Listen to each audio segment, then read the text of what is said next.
Hey, everybody, this is your host, Enrico E. Manalo, here today with another episode of Intentionally Act Live. In the American context, racism can be boiled down to one thing: relationships. Currently, relationships between different groups of people have resulted in some groups not being afforded the opportunities, privileges, and rights that some others in our society freely enjoy, even though we take it as a given that all of these things are guaranteed for us all. How then can we start to change these relationships to advance racial equity? With me today to answer this question are Ekaete Bailey, Director of Diversity, Equity, and Inclusion at the Fors Marsh Group; Michele Holt-Shannon, Director and co-founder of New Hampshire Listens, a civic engagement initiative of the Carsey School of Public Policy at the University of New Hampshire; and Janeen Williamson, who I think is going to be right back. Um, let's see. Yeah, so how are you, Ekaete and Michele? I'm doing well. I can hear a recording. I don't know if that's a delay. Yeah, I'm not really sure what's going on about that, but we will work on it. We'll power through. That's the whole thing, huh?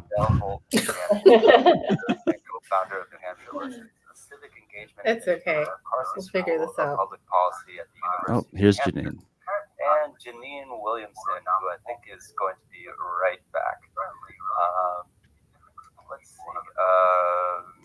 Yeah, so I'm not sure what's happening with the audio, but if we can, let's power through it. So, Ekaete, Michele, and Janine, how are you all doing? Doing well. Good. It's good to be here with you. Great. So, I'm really sorry about this. If we could all just try muting our microphones for 1 second. Okay, so it seems like if there's another window open with the recording playing, then that will continue to happen. So let's just try to crack into this. So, Ekaete, can you give us a little insight into what an ERG actually is?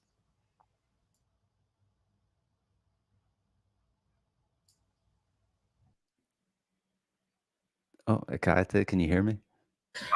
I can't hear you very well. I'm sorry. Oh, do you have another window open by any chance? Me? Yeah. No, I don't. Oh, that's interesting. Okay. So I'm not sure what's happening. I'll ask our production person, Miles, to check in on that. Um, Before we get to Akaite, let's pivot to Michele. So, Michele, what exactly is an affinity group? Sometimes people call them caucuses, affinity groups, uh, and they really are, I think, a way for people to do different work around race or really any issue. You can caucus with folks, and in this context, I think it is an acknowledgement that people experience organizations and systems differently based on their identities. And when it comes to race, caucusing with your own racial or ethnic group can be a way to sort of process what you're experiencing. And there's usually we have different things to learn and different things to focus on. So I've been a part of affinity groups of white people working on racism. And I've been in organizations where there are multiple groups, based on your identity who are meeting. So I'm looking forward to talking about that with everybody today. Nice, thank you. And while we get Akaite back, Janine, I wonder if you can answer the question that I posed to Akaite. So maybe in a slightly different form. In your mind, what is the difference between an affinity group and an employee resource group or an ERG? Yeah, that's a great question. So ERGs, employee resource groups, are often, part of work that an organization is doing to provide additional resources for their employees, and that sometimes can be around creating a group where it is based on ethnicity, like a Black employee resource group, disability. parenting, and it's really providing a space where people can also have discord to gather together on a commonality, and how that group is created and what it's based on and the rules of it vary depending on the organization. Gotcha. Thank you so much for opening that up for our audience. So the thing I'd like to ask to our audience now is, do ERGs or affinity groups exist in your workplace? If so, are you part of one? And if so, why? If not, would you join one if you could? Why or why not? Please tell us in the comments. And Ekaete, it's so good to have you back. Like I that's am the so sorry. Let me tell you what happened. I have multiple tabs open and only had this screen open. And I had no idea that I had LinkedIn open. Oh, That's what okay. was going on. It was live on LinkedIn as well as this tab. And I had no idea. So I am so sorry about that. I, again, did not even know I had LinkedIn open. So Not a problem. Not I a always problem. like to blame the technology gremlins. So it's gremlins that did it. It was not your fault. Exactly. That gremlin. Yes. Well, don't feed them after midnight. Don't get them wet, and everything will be okay. But yeah, glad to be here. Glad that everybody's finally in the session.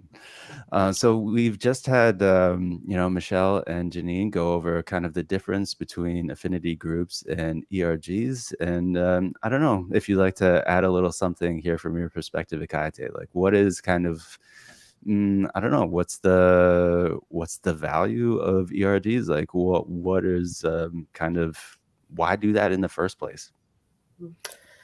yeah, so I didn't hear my colleagues, my fellow podcasters' definitions. I would say that I'm sure that I agreed with all of their definitions, but I would say if we had to differentiate, resource groups are intentionally in place for the support and edification of a specific community with the intention of bringing in others into that community. And affinity groups have a similar purpose, but there's also the concept of, this group is specifically for people that identify with a specific identity. So I feel like there's a place for both. I'm partial to resource groups. I believe that developing relationships, is super important. And how do we do that unless we are intentionally getting in front of people and learning about them and, sharing a little bit about ourselves. So vulnerability, is really important, I think, and that's where resource groups can come in. Yeah, so people have heard the term kind of safe spaces, and there are many who are very critical of that. However, there are many times when we might have questions about things that we don't know too much about, and it might not be safe to ask them everywhere or to do work on certain things in every single context. So thank you for adding some of that to our working definitions here. So, before we go a little bit deeper, I think we want to get a sense of who each of you are a little bit. So I'll pivot to Michele first. So Michele, if you could just say a couple things about yourself and just let us know a little bit, like what made you kind of fall in love with what you do? Yeah, that's a great question. So I have been working in dialogue and community development now for probably almost 20 years. I'm in New Hampshire now. I work in New Hampshire and regionally. I grew up in Alabama. I went to grad school in Ohio and then kind of just kept moving north. I can't move to Maine because it's the one place in the United States would be even further away from my family. So that's banned. But I think growing up in the South, where things are said and not said, there's kind of a culture of this politeness that isn't necessarily polite. Like if you say bless your heart about somebody, it's probably not nice. And also I grew up I think in a conflict averse household, but I was the middle child. And, I think that being in a place where people aren't talking about things bothered me more than being in a conversation that was hard to stay in. And so when I started seeing the impact of dialogue in families, in my own relationships, and definitely in communities and on campus, I fell in love with it, because even though people were talking about hard things, like, we're humans and we connect by talking to each other. And if we can be honest and vulnerable in that, like, that's this beautiful human thing. And that absolutely was the thing that kind of gets me every time. Thank you so much for that. I'm a dialogue facilitator myself, and after seeing the power of dialogue and really excellent conversation, I mean, I can't believe that people still routinely say talk is cheap. If talk is cheap, then why is it the hardest and most expensive thing to do? Anyway, Ekaete, excuse me. Could you say a little bit about yourself and what kind of made you fall in love with what you do? Well, you both just kind of dropped the mic right there. Like, that was, I can totally relate to what you just said, Michelle. And it is part of who I am. I always say that. I am definitely in love with the work, but more than that, I think I just love people. And I couldn't say that probably 20 years ago. Didn't know that I like people as much as I've grown to like people. So, and I love to see people getting to know each other in a way that they never had the opportunity to do so before. And so if you think about the fact that, the US is majority, the identity, racial identity is majority white at the moment. So there's many situations and circumstances where a person who is not white would go into a situation where the majority of people are white. So at that point, white people have they have two options. They can either kind of invite the person into their world and try to make them like them, or they can invite the person into their world and appreciate their differences. So we want you, but we also want you to be you. And so that's where my passion lies. That's so nice. Thank you for sharing that with us.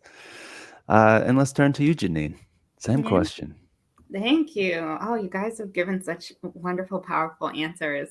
Why do I love this work? I think I come from a background of media, and I've always loved storytelling, and believed that everyone has a story to tell and everyone should be able to share and tell their story. You don't have to be, on TV or, on the radio to have something that can move someone else and can bridge a gap in their understanding about culture or their understanding about humanity.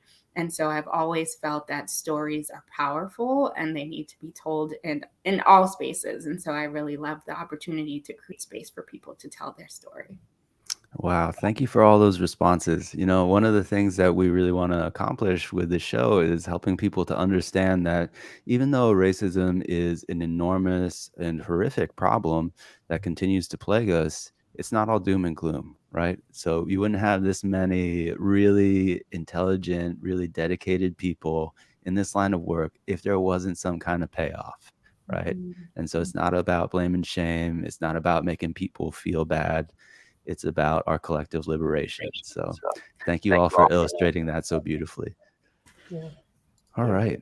So we've covered what ERGs and affinity groups are very briefly. And one of the criticisms we often see of ERGs or affinity groups is that people sometimes see these things and say, that's just another form of segregation. So what are your thoughts on that statement and why? I'll jump in real quick. So, okay. So there are situations where businesses, educational institutions, companies, they go into this with the right motive, I think, but the wrong technique. Okay. So the technique could be, we're going to do this. We're going to start a committee. We're going to start some groups. Hey, you're not white. how about you start a group and we're going to make everybody else join your group? Or, oh, hey, you're over here and you're, in this lifestyle. Why don't you start a group? And we're going to make everybody who we think identifies the way you do join. That's not the best technique. You don't make people or force people or coerce people into groups. It should be just like any social, employee engagement opportunity. It should be presented as an opportunity. And then it shouldn't be nobody else can join. Like this is just for Asian Pacific Islanders. No, this is about Asian Pacific Island people. But we want to ensure that everyone has an opportunity to come, learn, share, grow, if they should so choose. So that's my. So I think what you're saying is also a really important thing to understand about inclusion, right? So inclusion is voluntary. It is not, you're not being voluntold. Like that's not inclusion. So thank you for highlighting that. Others, please. I love that you brought up structure and that there's an importance to like not forcing anyone to join, but there should be some kind of structure within the organization to like have that space and what giving people the opportunity to define and have intentionality around, okay, I've joined this group. What do I want this to be for me? And having the space to talk about that as a group to say, all right, what is the intention that we have for this group? Is this a place where we come to chat and discuss? Is this a place where we come to learn? Do we want to create opportunities to do some events within the company? Having that intentionality from the beginning and talking about it as a group is really important. I love those, like the boundaries that y'all are naming, especially in an organization. Like some of the caucusing and affinity work that I've been a part of, it spans multiple organizations. So it's a little different, but it still needs the that overall structure. So for example, the Endowment for Health in New Hampshire they did some research and they heard some things from people of color leaders in New Hampshire, one of which was that they wished their white colleagues were showing up, having done a little bit more work. But they didn't just, they created a leadership learning exchange for equity. This is white people learning about race and racism. They also have mentors of color and emerging leaders of color. And then they have the Race and Equity series in New Hampshire where everybody is working together, because ultimately that everybody working together piece is where you break through and go past that segregation part. And if you didn't have all three, or if you, if you didn't have the part where we're everybody together, it starts to make a little less sense. I'll just say one more thing. I find that in the early phase of things, people sometimes gather in affinity groups secretly, to survive or to start to learn in a vulnerable place. And then it takes an organization that's at a little bit more of an advanced place to start to do it in a way that isn't a secret. It's actually part of their strategy to create a more inclusive place. And I think those are different phases. Yeah. That's so interesting. I never really thought about the life cycle of an ERG or affinity group, but yeah, these things have to start from somewhere and develop over time, right? So after hearing the three of you kind of talk about your perspectives and your experiences and everything, I think one of the things that we can safely conclude is that an ERG or an affinity group is not something that you can just tack on to the rest of your organization.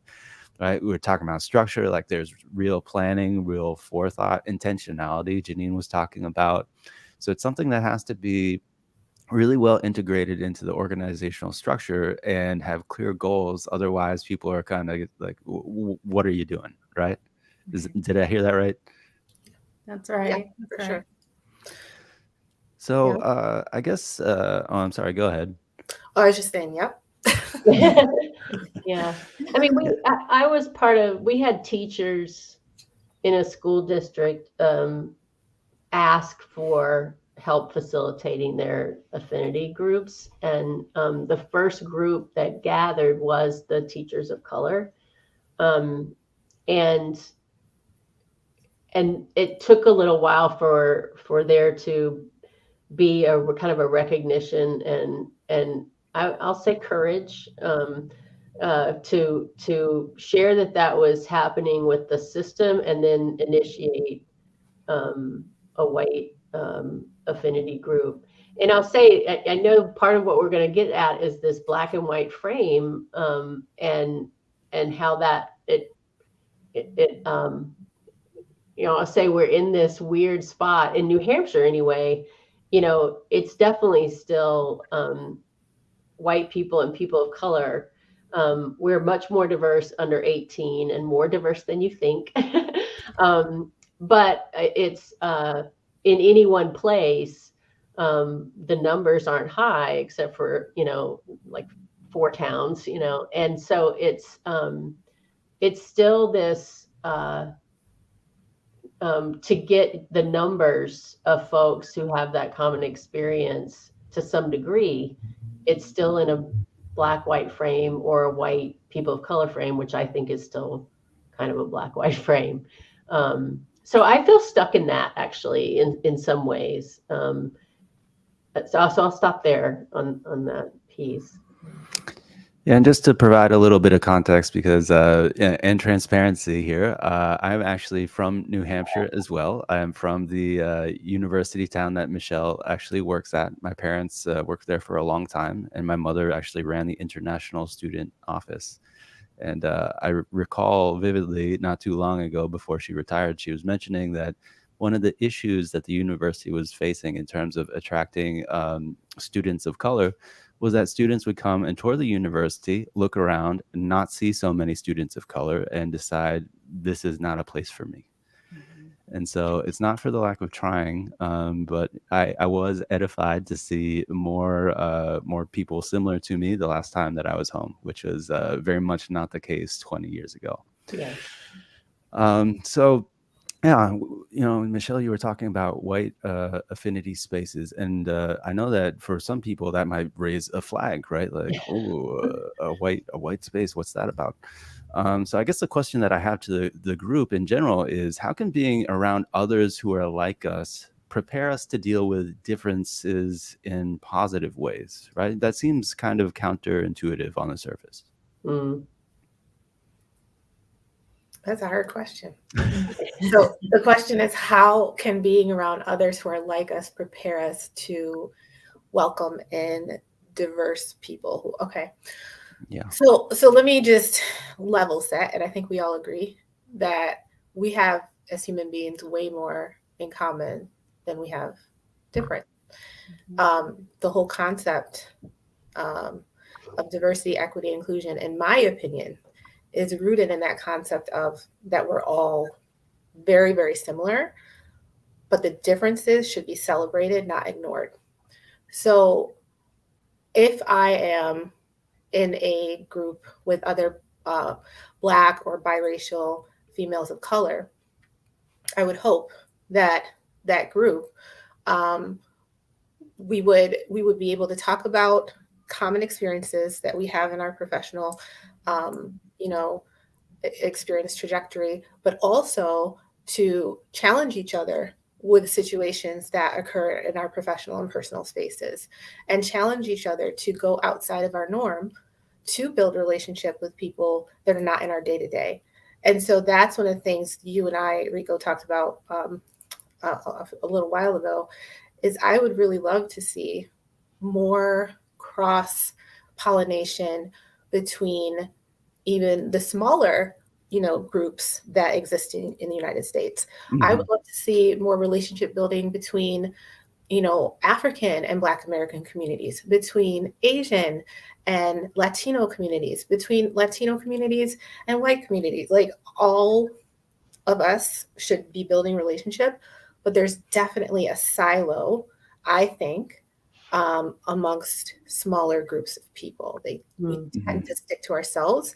And that, to your point, Michele, is the ultimate goal. We're not going to be able to progress forward if we're still staying in our own little bubbles. Mm-hmm. I love that. I love that. I think that there's, I've been a part of ERGs and affinity groups where the part of being with people that are like you or that are similar to you allows you to create a space where you can actually dive into self-awareness in a different way too, like embracing my culture, embracing my ethnicity, and having those like safe spaces. But I think the part that is really great is like the encouragement that you get once you have that self-awareness to be curious about other people's culture, other people's ethnicity, other people's like why or root to how they got to something. So it does create an opportunity to be with like-minded people so that you can build that self-awareness and have that confidence to then be more curious about others' experiences. And finding those places where you can say like, okay, the Black ERG is going to work with the women's ERG, and we all have intersectionality, right? Like I'm a woman, I'm Black, I'm a parent, and there are all ERGs for all of those things at my organization. So then like, oh, I see that they're working on something for Black History Month and the Black one, but Women's History Month is coming up too. So maybe we can do a combined event. So it creates that ability to have self-awareness, but then helps you move towards curiosity about others. Mm-hmm. I think what you said is, I'm so sorry. I love that you said curiosity. Like, I really think that curiosity is a intellectual gift. Mm-hmm. I think it's a sign of intelligence. And I think that people sometimes are either cultured or taught not to ask so many questions, not to be so curious. Curiosity killed the cat, all that nonsense. Which I love animals. So, but, there's a fine line between curiosity and fear. Mm-hmm. So what people tend to, especially as you get older, what they tend to kind of lean toward is, I'm afraid of you, so I'm going to stay away. Instead of, I'm curious, so I'm going to lean in. But go ahead, Rico. Yeah, I was just going to say that, Janine, you were talking about, well, never mind. I lost it. I had it, but it'll come back. I want to jump on the mention of fear and curiosity, because I think the fear piece, it's there's such a range of that fear feeling. So I can fear saying the wrong thing, or I can fear for my safety because I've been taught to fear this group of people, or and it's I think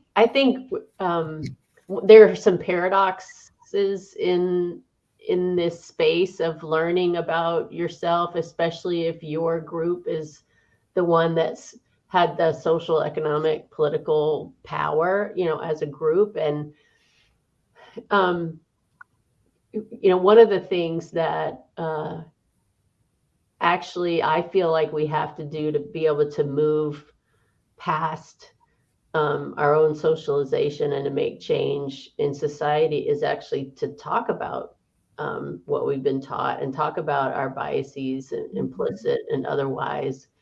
And most folks would say that's the last thing you're ever going to want to do, and it's uncomfortable. But you can't face it, like if you can't name it and see it, and that just is true to me over and over again. In the I'll share just a story. I mean, there's some great examples with satellite space usage in NASA, and I think it was the Boston Symphony who was doing violinist auditions, and they said to themselves, like, all right, there's bias here because the violinists are always men, so we're gonna put up a curtain and we're not gonna watch, and we're not gonna know their gender. And then they ended up, with all of mostly men again. They're like, what happened? And they realized they could hear the high heels, walking across the stage. And so they put down a carpet, they tried again, and they got a more, natural mix. Otherwise, you start to go, well, maybe males are better at playing the violin. It's that easy. And we start saying that, and we start to believe it, right? And so I think that that it's we have to be able to talk about it, because otherwise we'll stop. Even when we're trying to solve the problem, we'll stop too soon. You know, Mhm. if we can't admit, oh, you know what, I think I heard those high heels. So after hearing the three of you kind of talk a little bit, one of the things that I'm reflecting on is, yes, ERGs, affinity groups, they might be organized around a particular identity. And in that sense, you are getting a lot of the same. But also, we don't always get to explore the diversity of our own particular identities, right? We experience it through ourself, right? And we assume that that's generalizable, and clearly it is not, right? So getting a sense of the diversity that exists within our own identity group, in my mind, I mean, it sounded like what you all were saying is like in that process, then we get more of a sense of who we are and perhaps who we might be to other people. And that can help us then to understand, where they are coming from. Right. And so part of the value is very much that idea of cross-pollination that you were talking about, Ekaete, right? So it's hard to cross-pollinate if you don't know what you've got in stock, so to speak. I'm mixing metaphors here, but I think it comes across. So I have another question for the audience here, and that's what is your take on ERGs and affinity groups? So is it a tool to divide and conquer, so to speak, or a space for people to take themselves apart so they can put themselves back together again? Please let us know in the comments. And thank you, everybody who is active in the comments. Ekaete, a lot of support for you. We can, let's just show a couple of these here. Yeah, thank you very I much. know, That's great. I love the Humpty Dumpty version of take ourselves apart and put ourselves back together again.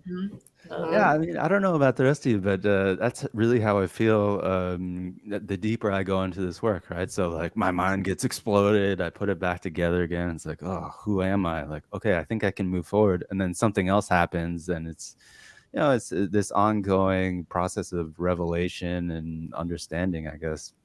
Mhm. Mhm. Yeah, and being open to understanding things a little differently than you always have. That's not a bad thing. It doesn't mean that the core of who you are is changing. I always say this. I don't have to agree with every single person's opinion to understand their opinion. Yeah. So I think that's really, really important to think about. I do not have to agree, but I can understand. And I definitely don't have to always say that I don't agree. There's a point, when you say that, and there's a point when you just listen. Yeah, that's actually a very good point. So my background is in conflict resolution, and a lot of times people are asking me about what they should say. But you're absolutely right. There is another part of good communication, as Janine, you well know, our communications expert. But it's not just the signal that you're sending; it's also the spaces in between the signals, right? And that is important to understanding the overall whole. And certainly something that as we get better at listening, becomes more and more apparent. But I think it takes a while, because it certainly, well, I don't know, it took me a while. It takes a while, for sure. And every situation is different. Yeah. Some situations you feel more invested in than others. So it's easier to say, that's an interesting perspective, and move on, when you're less emotionally invested in something too. Yeah, definitely. So far we've been talking at the group level, and if we could now pivot to the individual level for a moment. Well, our model of organizational change at All Aces starts with the individual, because in our thinking, there can be no organizational change if the individuals who make up that organization remain the same. Much attention has been given to identity politics in the recent past, with some critics wondering if in that process of identifying ourselves, DEI has broadly created a situation that is divisive rather than uniting. And we touched on this a little bit already, but I just want to dig a little deeper and get some of your thoughts on that.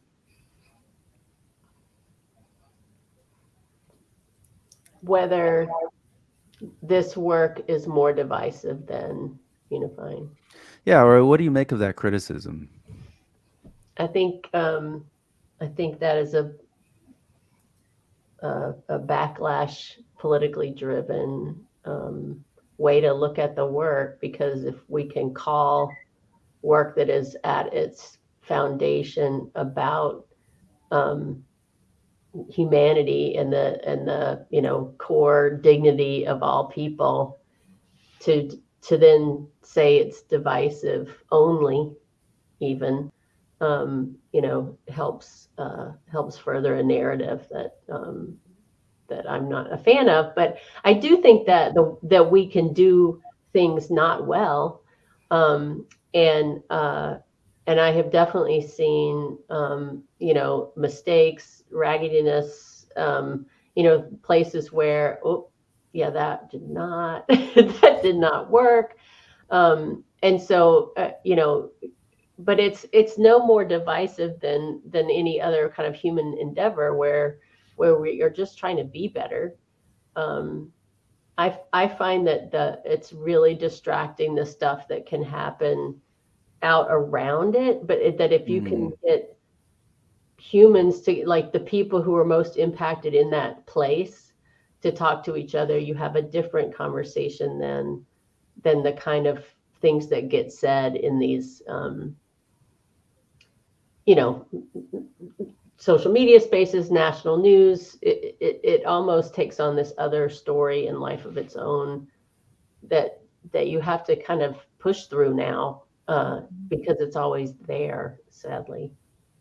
Yeah, I think we talked about in other episodes of our show, we mentioned the harm that sometimes comes while doing this work.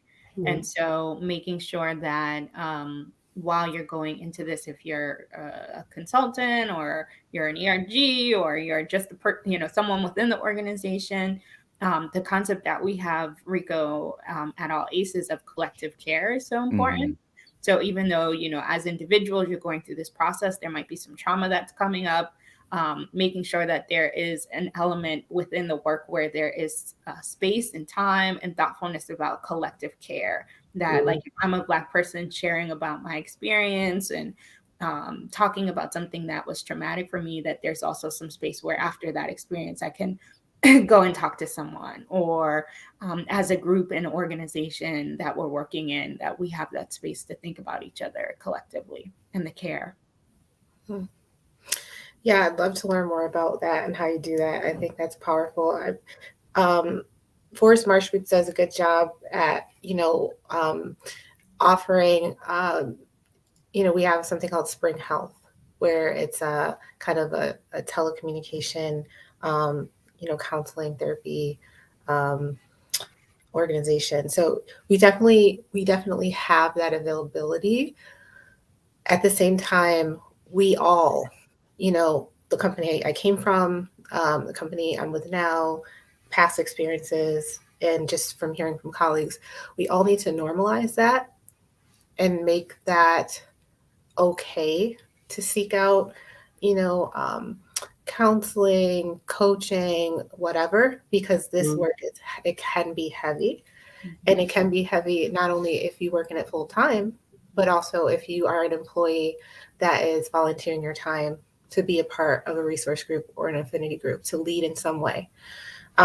Because you can, I was going to use another animal reference, but I'm not. I know that there's people that love animals and will say, what kind of DEI person is she? So instead of saying that, I'll say there's two ways to make an apple pie, right? And you can bake it without any sugar. You can bake it without any spice. You can just throw that thing in the oven. And then what you're going to get is, technically it's a pie, but you did not seek out the loving way to do things. You did not try to encourage relationship and build relationship. You just forced things in there. You didn't hear both sides. And so that's where I think that comes from, that fear of, they're just going to make this apple pie and shove it down our mouths. And unfortunately, that has happened. And so we have to be really careful. I want to approach this work from a place of love. I mean, that's really, and am I perfect at it? Nope, not at all. But that is my intention and that is my goal. And so I'm also not going to shrink back from real, candid conversations that can be uncomfortable, because that doesn't help anyone. Yeah. So I really do believe it's perspective and how we approach the work. Thank you all so much for those responses. And I just want to draw in a couple of comments here. So we've got Darius Jordan thanking us for sharing all of these gems. So thank you very much, everybody. And says, I think affinity groups have been a helpful space to have deep and meaningful conversations about experiences in the workplace. So very much in line with what was being said. It feels like we're building community and that the organization is supporting that building. So yeah, that's a very different frame or approach than just shoving pie down somebody's throat. Jody Griffiths actually says, I agree with the taking yourself apart to put yourself back together. From that point, you can then begin to get out of those silos and begin to collaborate with your other ERGs. I like this approach and have seen this in the works. So good to hear that there's some of that happening for our audience. So let's see here. How can we talked about intersectionality briefly before, right? So how can understanding intersectionality help us to create identities that we can all be part of and get behind, or move us beyond thinking about diversity through that black-white binary frame that we've been talking about? I think it starts again, like with you mentioning earlier, that self-awareness, understanding those different parts of you and having places and spaces where you can explore it. So participating in an ERG that, like I mentioned earlier, I'm in the Black ERG, I'm in the women's ERG, I'm in the parents ERG, and I have that opportunity to explore those different parts of me in spaces where I feel like it's safe to do that. And then looking for those opportunities where I can say like, hey, I'm a part of this, but I feel like I could really benefit from bringing this team together in this way, or encouraging, sharing ideas with another team to do an event. So just trying to find those ways of like first starting with that self exploration and understanding who you are and the different parts of you, and going deep into that. And then also making sure that you're finding those places where you can connect the dots too. Yeah, Janine, you're making me think of,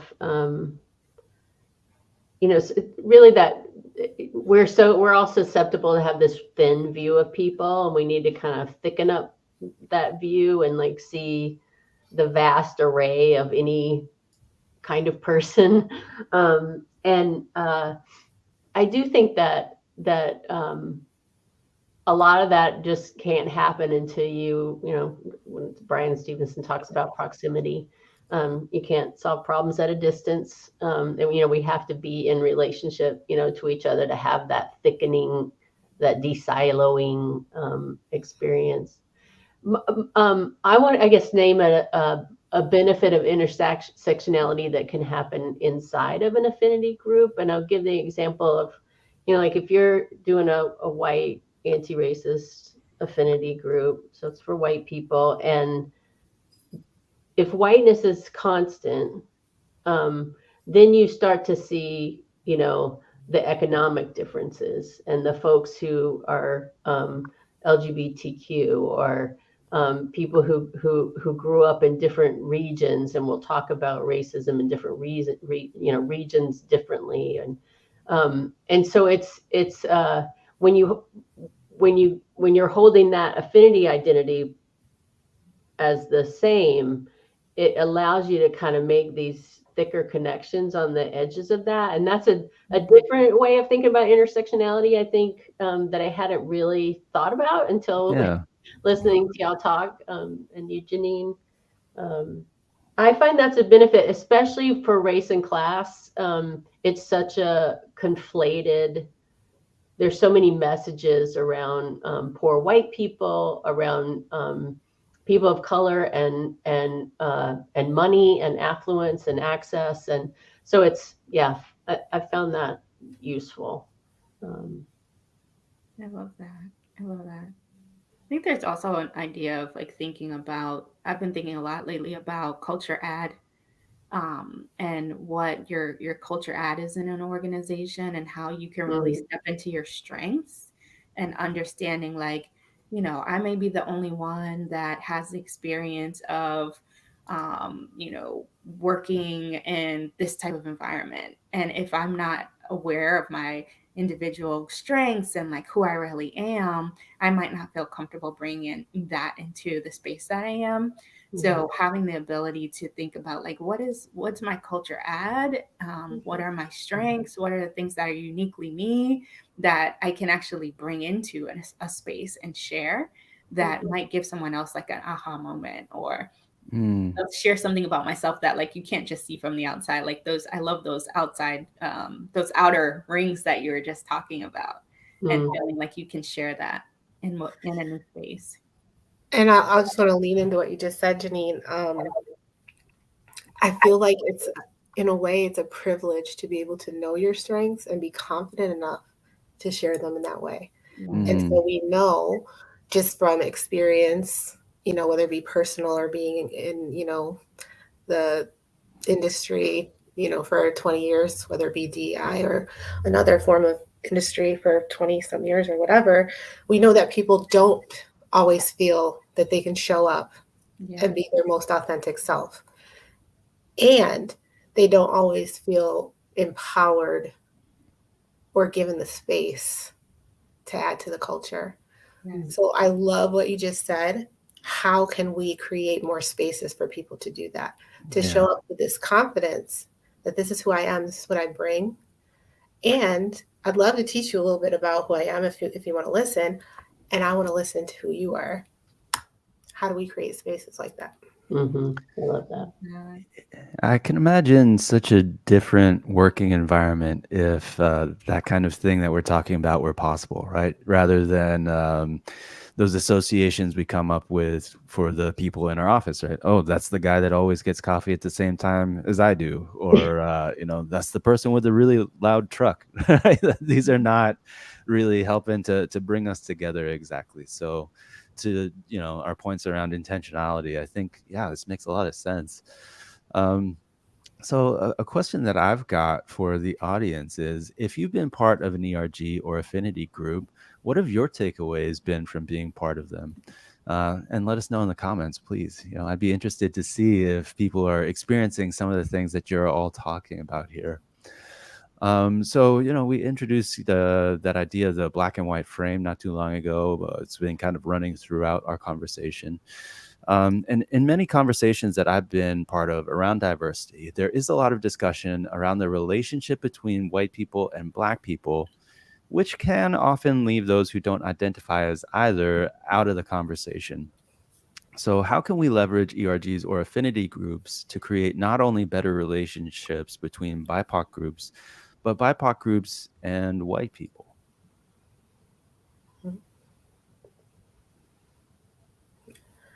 One of the things that's really on my mind and heart lately is I'm going to say Latino, because even though Latinx, obviously some Latinos are Hispanic, I'm going to say Latino because from what I've heard, and I've been listening from my colleagues, Latinx is not the preferred way for most people I know. They just prefer to say Latino. So if I've offended anybody, I apologize, but I'm just going to say Latino. The Latino Hispanic community is on my heart big time. And I want to see relationships built, bridges built, between corporate America and the various communities around our country. There's so much talent. There's so much that, that group has to offer. And it's such a large group. And so the longer we have a silo there, I'm just very concerned that industry as a whole, we don't have enough representation as far as Latino and Latina leaders. Thank you for that. So if anybody has ideas, how we can do a better job at connecting.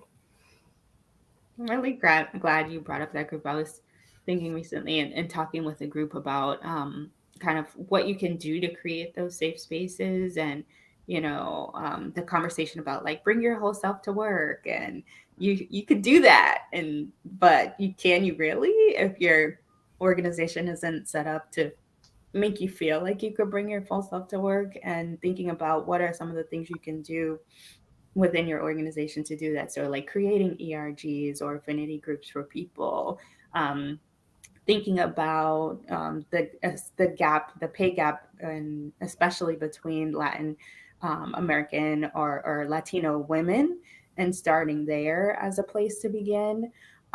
Thinking about ways that you can create in your process, like ways that you're making sure diversity is a part of your performance plan.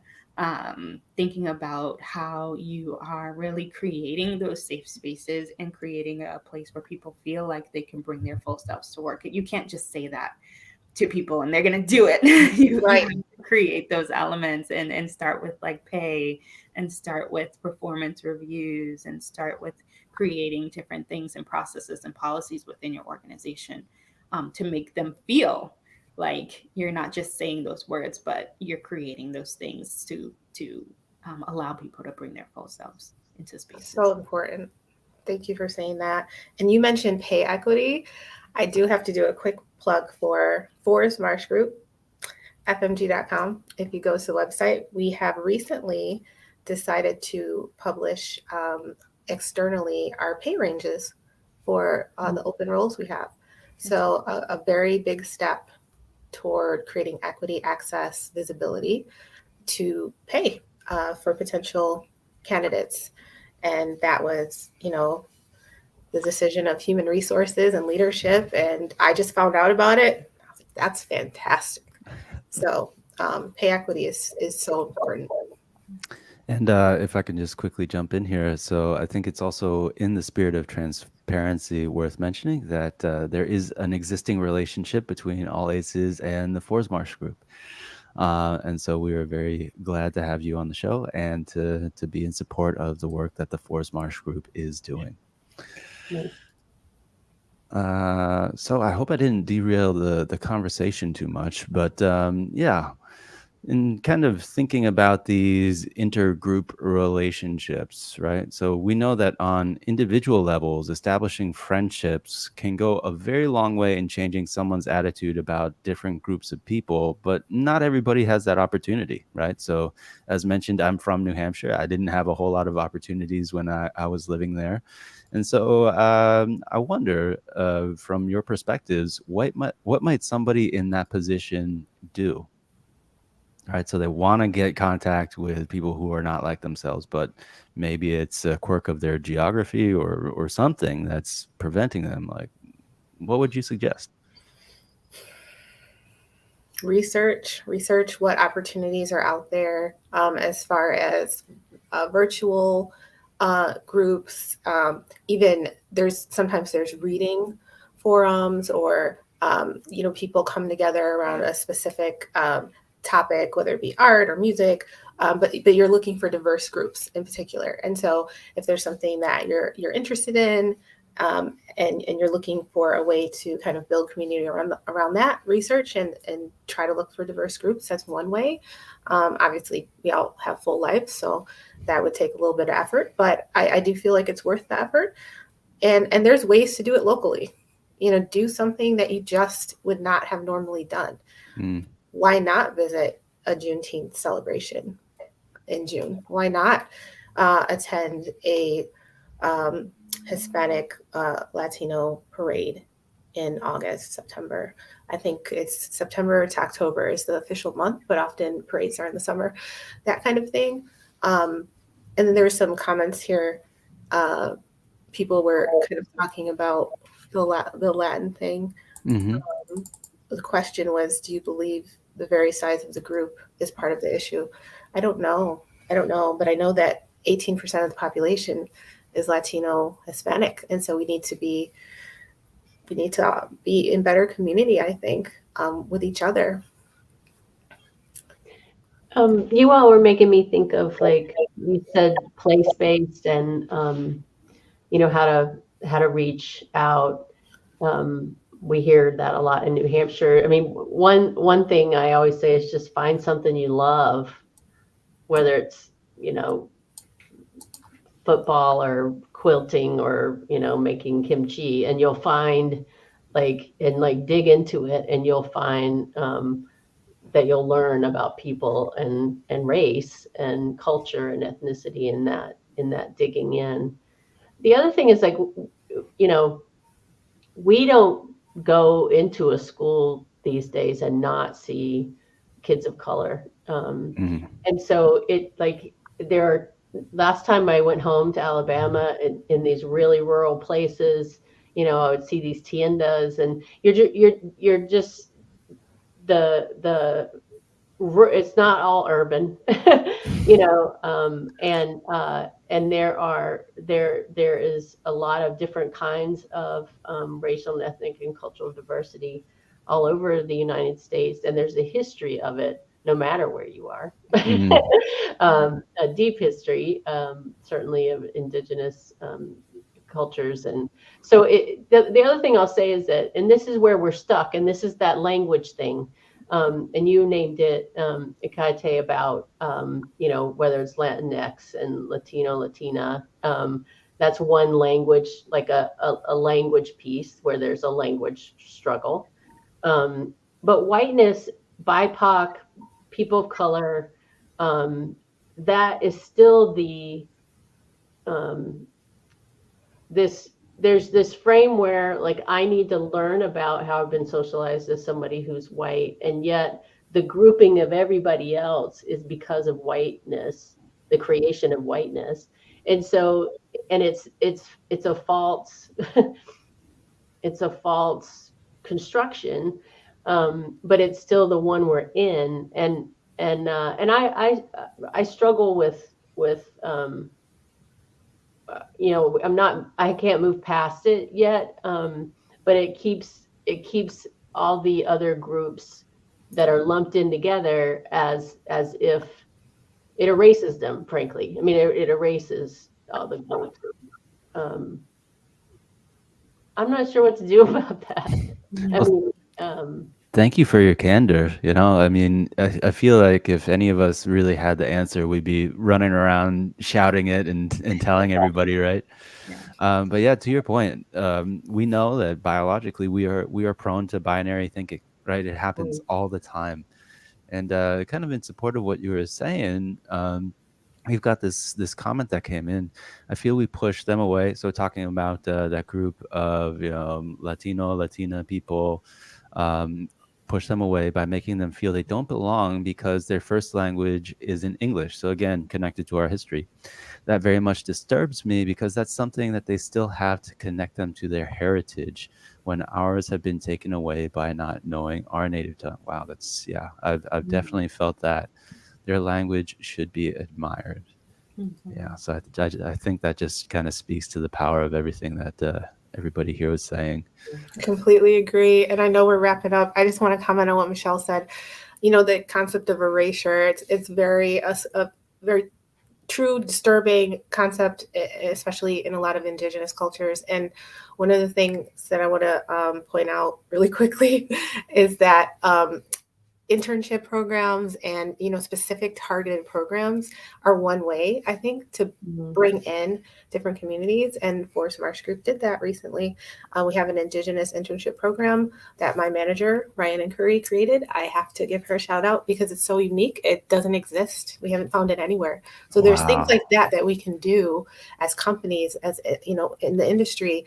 How can we intentionally reach out to specific groups of people to build relationship? That's one way. That's great. Yeah. And if you could, if there are things going out over social media about that, please send them our way. We'd love to amplify.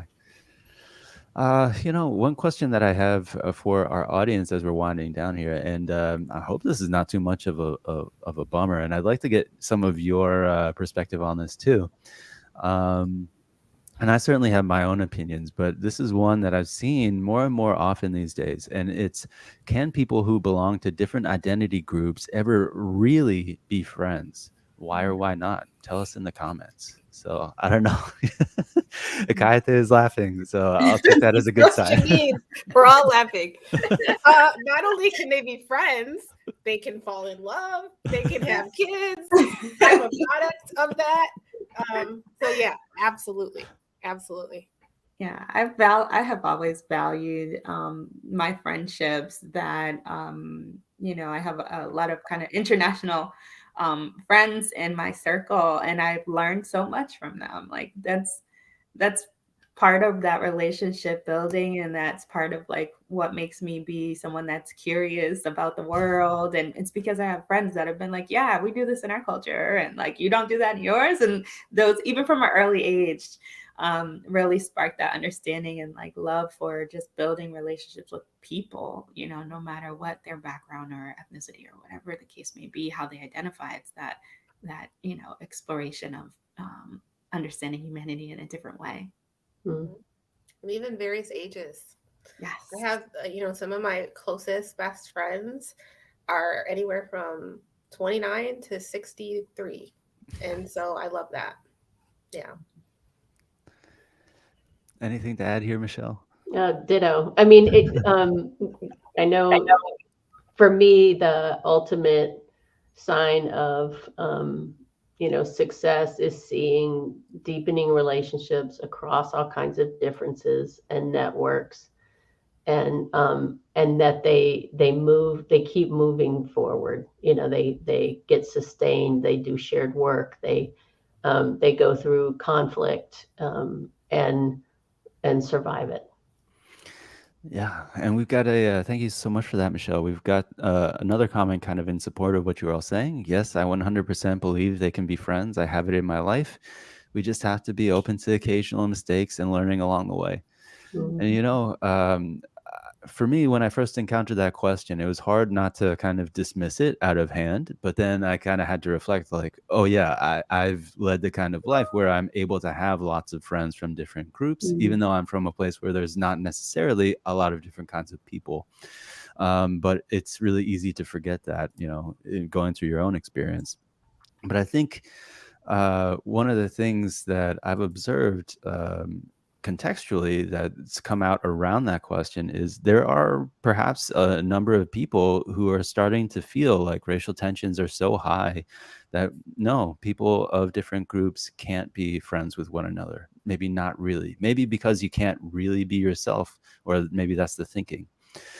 But yeah, in my own experience, what I'll say is, in making friends with lots of different people, I've come to kind of understand what it is that I really value as a human being. And it's really kind of helped me to just understand all of that a little bit better, right? So I know one of the benefits of travel, and I know that traveling is a privilege, but you take yourself out of your own context to all the things you think of as common sense and as normal, and you see how other people live, and you get the chance to reevaluate that. And if we don't have the chance to reevaluate ourselves, who we are, who we're becoming, how we're doing, then how can we ever really be intentional, right? And that's been something that's been very crucial to everything that we've all been saying today. So I want to thank all of you once again for joining me today on our show. And thank you so much for everybody who showed up in the comments. Strong showing from the Fors Marsh Group. Thank you all very much. Really appreciate you. Any final thoughts before we close out? Yeah, this is great. I'm so sorry about the tech issues in the beginning. It was awful. It was so glad that got cleared up quickly. It felt like a long time, but no, thank you so much for inviting me, and it was so nice to meet all of you, Janine, Michele. Likewise. Yeah. Thank you so much. Yeah, thank you, everybody. So please do check out the wonderful work that the Fors Marsh Group is doing, but also the great work that New Hampshire Listens is getting up to. And I'm so sorry, Michele, I think I just cut you off, so please go ahead. No, I was just saying great to be with you all. Yeah. Okay. Thanks so much, everybody. That's it for our show. We'll see you next time. Bye. Thank you. Thanks, everybody. Thank you.